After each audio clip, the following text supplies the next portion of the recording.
गांव में बने घर, मकान और उनकी जमीनों का स्पष्ट मालिकाना हक न पता होने की वजह से अक्सर विवाद की खबरें सामने आती हैं। तमाम जिलों की दीवानी अदालतें जमीन विवाद के मुकदमों से भरी पड़ी हैं।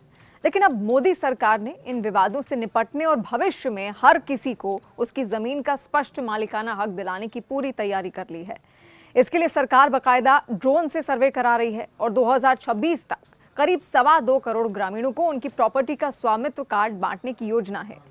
पंचायती राज मंत्रालय के केंद्रीय सचिव विवेक भारद्वाज ने बताया कि सरकार का लक्ष्य मार्च 2026 तक ग्रामीण भारत में संपत्तियों को मान्यता देने और ग्रामीणों को अपनी संपत्ति को क्रेडिट के खिलाफ गिरवी रखने में मदद करने के लिए 2.19 करोड़ स्वामित्व संपत्ति कार्ड वितरित करना है। इसमें 58 लाख ऐसे कार्ड शामिल हैं जिन्हें प्रधानमंत्री नरेंद्र मोदी ने 27 दिसंबर को 12 राज्यों और केंद्र शासित प्रदेशों के 50,000 गांवों में वितरित किया है। अब तक सरकार ने स्वामित्व योजना के तहत 1.37 करोड़ स्वामित्व संपत्ति कार्ड बांट चुकी है। पीएम मोदी ने अप्रैल 2020 में स्वामित्व योजना की शुरुआत की थी। इसका उद्देश्य गांव में बसे हुए क्षेत्रों, कृषि भूमि के विपरीत के लिए राजस्व दस्तावेजों में अधिकारों के रिकॉर्ड बनाना है। विकासशील देशों में भूमि स्वामित्व स्पष्ट नहीं है। यदि संपत्ति स्वामित्व का अधिकार स्पष्ट नहीं है तो कोई भी वित्तीय संस्थान किसी को पैसे उधार देने के लिए तैयार नहीं होता। यदि वो वित्तीय संस्थानों से उधार नहीं ले सकते तो कोई आर्थिक गतिविधि नहीं कर सकते। कोई क्रेडिट लिंक नहीं है क्योंकि संपत्ति का स्वामित्व स्पष्ट रूप से परिभाषित ही नहीं है। अब यहाँ पर मकसद है कि इन संपत्तियों को क्रेडिट से जोड़ना ताकि उन्हें आसानी से कर्ज मिल सके।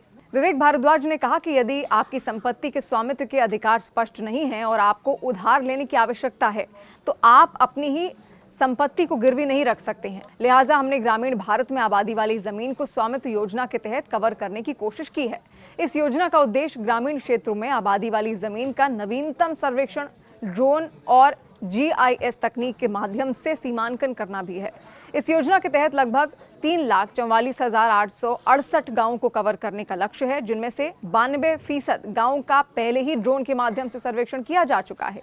सचिव का कहना है कि योजना के तहत संपत्तियों के मोनेटाइजेशन को आसान बनाने, बैंकों के कर्ज को सुरक्षित करने और संपत्ति से जुड़े विवादों में कमी लाना है।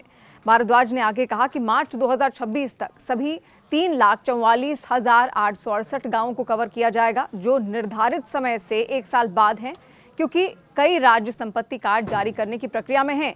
30 राज्यों और केंद्र शासित प्रदेशों यानी कि यूनियन टेरिटरीज के 6,62,000 गांवों में इस योजना को 3,44,868 अधिसूचित गांवों में लागू किया जा रहा है। पश्चिम बंगाल, बिहार, तेलंगाना, मेघालय और नागालैंड ने इस योजना में भाग नहीं लिया और तमिलनाडु ने केवल पायलट प्रोजेक्ट के तौर पर ही इसमें हिस्सा लिया है।